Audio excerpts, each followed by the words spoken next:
les éléments importants qu'il faut déjà comprendre, ce sont les notions qui sont sur cette diapo. La première notion dont on va parler, c'est l'algorithme. C'est quoi un algorithme? Donc, il faut que vous compreniez que l'algorithme, c'est juste une méthode, OK? Donc, une manière de faire qui permet d'ordonner les étapes de résolution d'un problème. C'est-à-dire quoi? Lorsque je veux accomplir une tâche spécifique, je veux résoudre un problème spécifique, comment est-ce que je procède, les étapes, la méthodologie que je mets en place? Si je veux faire une addition, qu'est-ce que je dois faire? Je dois prendre le nombre 1, je dois l'ajouter au nombre 2 et obtenir un résultat. Si je veux calculer la durée de vie d'une personne, qu'est-ce que je dois faire? Je dois prendre sa date de naissance moins sa date de décès. Ça me donne sa durée de vie. Si je dois estimer mon bénéfice, le bénéfice de mon commerce, qu'est-ce que je dois faire? Je dois prendre le coût d'achat de ma marchandise, additionner à tout ce qui est frais, c'est-à-dire tout ce qui est dépenses que j'ai effectuées sur cette marchandise et comparer ce résultat-là au prix auquel j'ai vendu pour voir le bénéfice que j'ai. Donc, c'est une méthodologie qu'on met en place pour résoudre tout problème. Et donc, l'algorithme se veut une méthode claire et ordonnée permettant de résoudre des problèmes. Donc, un ensemble de règles, un ensemble d'instructions pour aboutir à la résolution des problèmes déterminés.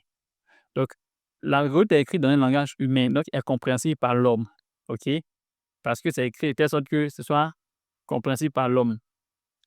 Maintenant, nous, dans notre quotidien, avec l'informatique, on aimerait bien automatiser la résolution de ce problème-là pour pouvoir dédier cette tâche à l'ordinateur, bien dédier cette tâche à un robot qui va l'exécuter. Donc, pour faire en sorte que le robot puisse exécuter un algorithme, il faut traduire cet algorithme dans un langage que lui comprend. D'où l'intérêt des langages informatiques. Comme on le dit, un langage, ce n'est rien d'autre qu'un ensemble d'instructions, un ensemble de syntaxes qui a ce n'est rien d'autre que une sémantique qui est bien définie, un ensemble de concepts qui sont définis, qui permettent d'exprimer quelque chose, d'exprimer un état. Par exemple, quand je veux dire, si tu as ton bac, je t'offre un vélo. C'est dans un langage humain, j'ai dit, si tu as ton bac, je t'offre un vélo. J'ai exprimé une condition. Pour exprimer cette condition-là, j'ai utilisé quoi? J'ai utilisé si et j'ai mis la condition. Donc, ça, c'est le langage français que j'ai utilisé. Donc, le langage français va te dire pour donner une condition, voici les éléments, voici les mots-clés qu'il faut utiliser. Il faut utiliser si. On n'utilise pas quand pour donner une condition, on utilise si pour faire la condition. Donc, ce sont les règles que le langage français a instituées qui doivent être suivies pour la communication. C'est la même manière aussi, les langages informatiques ont institué des règles, des syntaxes, des sémantiques, des concepts pour pouvoir permettre la communication entre l'homme et la machine. Donc, ces langages sont nombreux. On entend parler de Python, on entend parler de JavaScript, de Ruby, de C++, de C Sharp, de Perl, de Col, tout ce que vous entendez comme langage informatique là, c'est ce qu'ils font. OK? Et à partir de ces langages informatiques, donc, on va traduire notre algorithme qui a été écrit en langage humain, là. On va le traduire en un langage informatique. Donc, on choisit par exemple PHP, on va prendre notre langage, notre algorithme et puis on va le traduire à partir de PHP. Et cela va donner quoi? Il va donner ce qu'on appelle un programme informatique. Donc, ce qu'on va obtenir par la traduction de notre algorithme, c'est un programme informatique.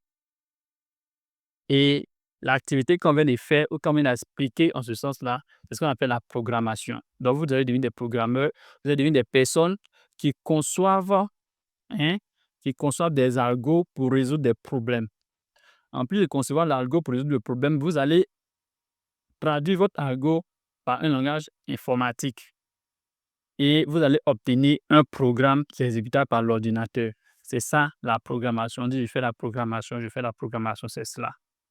Donc, une fois qu'on a compris cette notion-là, on se demande maintenant comment est-ce qu'on fait pour écrire un algo? Comment on fait pour écrire un algo? Pour écrire un algo, il faut suivre des concepts qui ont été définis par le langage des algorithmes, on va dire par l'algorithmique, OK? Qui est la science qui étudie l'écriture des algos. Donc, il faut suivre des concepts qui ont été définis par l'algorithmique. Et vous avez déjà eu cette chance-là de pouvoir suivre des cours, des formations en ce sens-là. Ceux qui n'ont jamais suivi de cours en algorithme, vous nous dites, on va vous envoyer des vidéos qui vont vous permettre de suivre encore les cours en algorithmique. Sinon, je pense que vous avez déjà des ressources, vous avez déjà des ressources qui sont mises à votre disposition pour pouvoir apprendre l'algorithmique. Donc ici, nous, ce qu'on veut ici, c'est de vous permettre de pouvoir mettre en pratique réellement ces notions que vous avez apprises, de pouvoir tester, de pouvoir vous-même écrire un algo et tester ça pour voir si ça fonctionne vraiment, ce qu'ils disent là. Et pour pouvoir tester votre algo, il vous faut un outil de vérification. Et donc, parmi les outils de vérification, il y a un qui se démarque beaucoup, qui est AlgoBox, qui est un très bon outil de vérification. Donc, c'est dans ce sens-là que je vous ai demandé donc d'installer AlgoBox et de préparer votre environnement pour qu'on puisse passer à l'écriture des algorithmes avec AlgoBox. C'est un logiciel qui est simple, qui est intuitif, il permet d'écrire, d'exécuter et de tester les algos pas à pas. On n'a pas besoin de forcément avoir un langage de programmation pour pouvoir tester son algo. Déjà, avec AlgoBox, on peut tester notre algorithme. Donc, c'est en ce sens-là qu'on va ranger cette présentation, on va ranger ce blablabla qui est de la théorie et on va passer à la pratique sur ordinateur. Donc, la première partie du cours est achevée. OK? Donc, si vous avez des questions posées là avant que je ne passe sur mon AlgoBox, je ferme la présentation. Donc, les questions